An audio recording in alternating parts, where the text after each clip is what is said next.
besties, welcome back to my channel. It's your girl Stels. If you're new here, welcome. If you're a returning subscriber, thank you so much for tuning in. Today we're going to talk about something I've talked about before. So if you have not watched it, I'm going to link it in my description, and please go and watch the part 1 because this is just the part 2.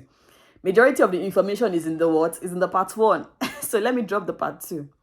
Working in Canada is quite different. Like, a lot of people just say, what's this Canada experience people are talking about? I'm not really talking about like the core work experience. I'm talking about the culture.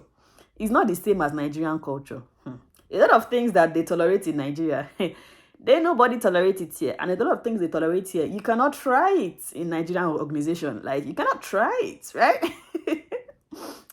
I mentioned a lot of them in the first part of this video, but that was even when I just started like working. I haven't worked for a long time, so I didn't really get so much insight. And now I've been working in Canada for close to 9 months, right? And now I have so much insights. And I will tell you some of the things that are operational here in Canada. First thing I would say is, this one, Shoke. Shoke. If you're not like close with somebody, if you're not like super tight with the person, and the person is on leave, like the person is on either medical leave or leave of absence or vacation, please don't call that person to check up on the person. Except it's someone you're super tight or super close with. Even if the person is your like subordinate, is working under you, leave that person as long as it's an approved leave of absence or vacation, as long as the person did not just abscond work. If the person abscond work and you're like the supervisor, you can actually call to find out, okay, are you coming or should we take this as a notice of resignation, right? That one is a different thing. I'm saying when someone has like approved leave of absence or medical leave of absence or vacation, let the person be. Now, this is a personal experience. I was in a situation whereby this person was working with me before, like we were in the same team. I was her supervisor. We're in the same team, and I haven't seen this person in a while. And in a while, it's not 2 weeks, it's not 3 weeks, it's not 1 month. I've not seen this person in a long time. This person moved from my team to a different team because we did like a reshuffling in the organization, right? And this person was no longer in my team anymore. So I haven't seen this person in a long time, and I reached out to the person. I'm like, oh, hi, how you doing? I haven't seen you in a while. Is everything okay? I just wanted to check up on you and all of that. We are not besties. While she was even working with my team, we are not close, like we are not tight, right? It's just work relationship, right? And I haven't seen this person in a long while. And to me, I feel like, oh, and she hasn't, and there's no her seat is vacant. So there's no like, oh, she has left the company or she was terminated or she resigned. So I'm like, what's going on, right? Like, what's up?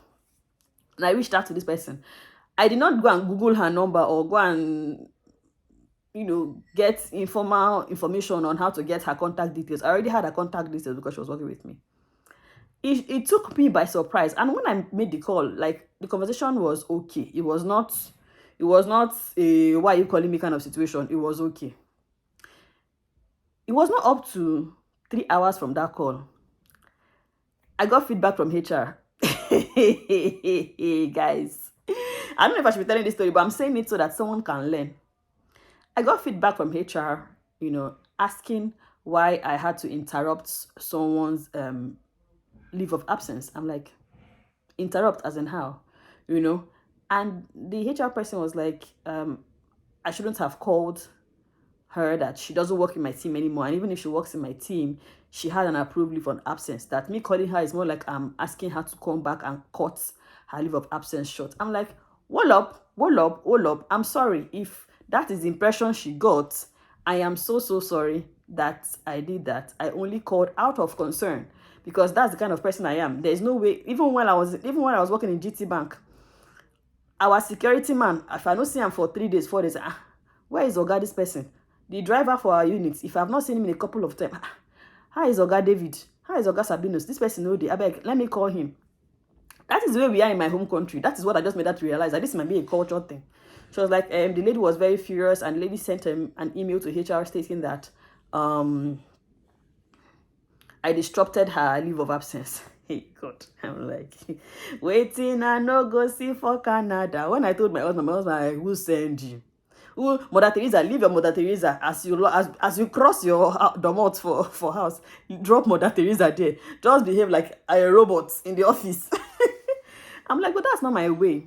So I said to myself, never shall I try it. So please, I don't know if this is operational in every organization, but it has happened to me. And because it has happened to me in Canada here, it's possible that people take it seriously. So if people, as long as it's an approved leave of absence, as long as it's vacation, as long as maybe it's a medical leave of absence, anything, please leave the person until the person show, accept your tight with the person, like your clothes is your body. That one is different. First one. It shock you, Abi. It shock you. I forget query for caring. Like, I had a rude shock on that one, to be honest. I've still not recovered from that one because to me it's very, very shocking. Secondly, take advantage of every benefit you have in the organization. Like, if they are giving dental, go and wash your teeth. If they are doing optica, go and change your lens. If they are doing chiropractor, although I've not done that one, chiropractor, go and fix your neck, fix your back, because you never can tell what can happen. You can leave the company tomorrow, they can lay you off tomorrow, God forbid it's not your portion, but a lot of things happen. So while you are there slaving away working for this company, whatever benefits the company deems it fit to give you, accept it, take it and use it. If they are giving gift cards, my husband's company is every time he's getting gift cards now. The other day he got 100 and something thousand. He got $100 and something gift card. Oh, mom, my guy blew go Walmart, go buy this. I just told him, see, buy me this foundation. Buy me buy me this CeraVe and all of that. So any benefit your organization is giving you, take it to. Take it. See, Nigeria, it is most times when people take advantage of their HMO is when they're about to resign. That's why you see that they want to go and do one annual checkup. Or that's why you see that they want to... Nigerians, we don't really care about such. It's only most times people that use glasses. I know that they actually effectively use their glasses. Every month, they're deducting money for your HMO. A lot of people don't even go to the hospital to even run any test. Or they would rather even buy medicine from their bookie. Here, medicine where I buy. I got one... what is it called? One... is it Ferrous? I got Ferrous. Here, it was $30-something. I've already placed claim, although it's been 2 or 3 weeks. They've not given me my money, but at least I know that it's under processing, right? My money will definitely come.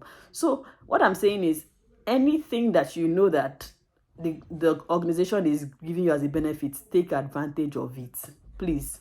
That's number 2. Number 3, don't let pop culture shock you. Like, I'm a very respectful person, so, and that's why the fact that I get small stature. I'm in my early 30s. I'm not a small person. And most of the people I work with, they are Gen Zs. They are 23, 24. People that work with me, right? I'm their supervisor, obviously. They are younger people. And I was once like that, right? And I know that I'm a very respectful person. So, in as much as I know that I'm in a country that should not carry respect on my head, I still feel a certain way that, okay, there should be certain formal way of addressing people, right?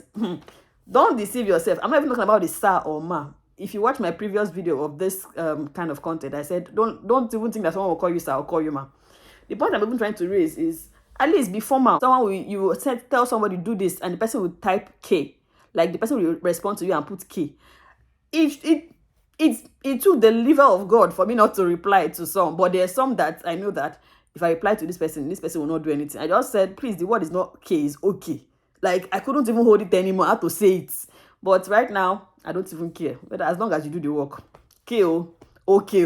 I just imagine me in the office with my boss in Nigeria. Like, my guy is telling me, either when I was working on GTB or ICSL, my guy is telling me, do this, and I reply him, K.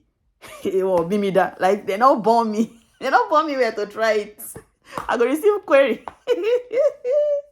So, it's very, very, very operational here. Like, young ones too, even the ones that are matured still do these things. Like, they still respond in such manners and all of that. Anyways, like, dressing is another thing. It depends on the culture of your organization. Some people, their culture, you can wear anything, dress anyhow. But my company, we dress casually, but there's no like tier jeans or anything. That one is not even allowed. Then there are some certain things that you see that might shock you. Okay, still going back to the benefits. And if your company does RRSP match, go and open an RSP account too. That's a retirement savings plan account.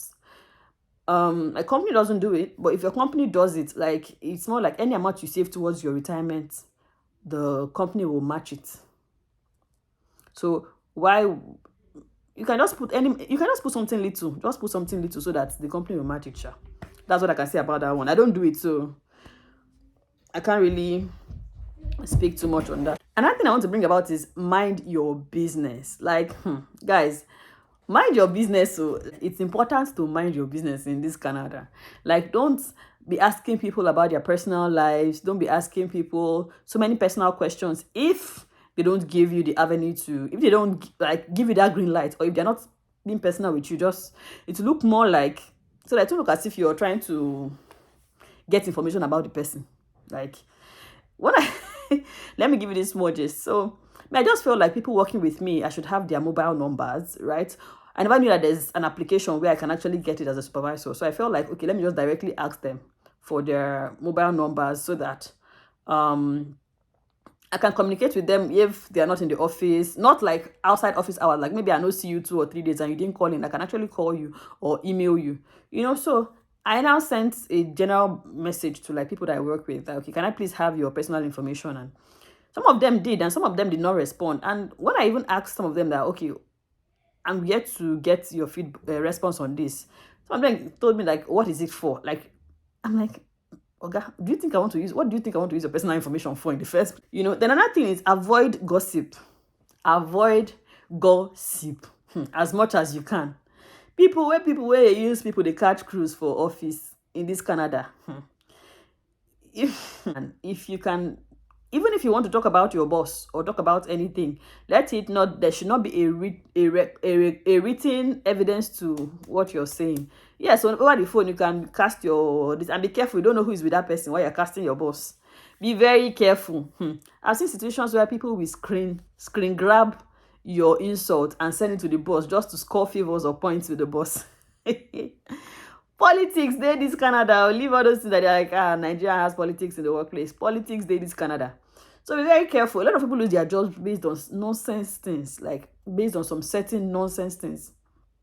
So yes, avoid gossip. In most situations, I'm the listener of gossip. I'm not the divulger of the gossip.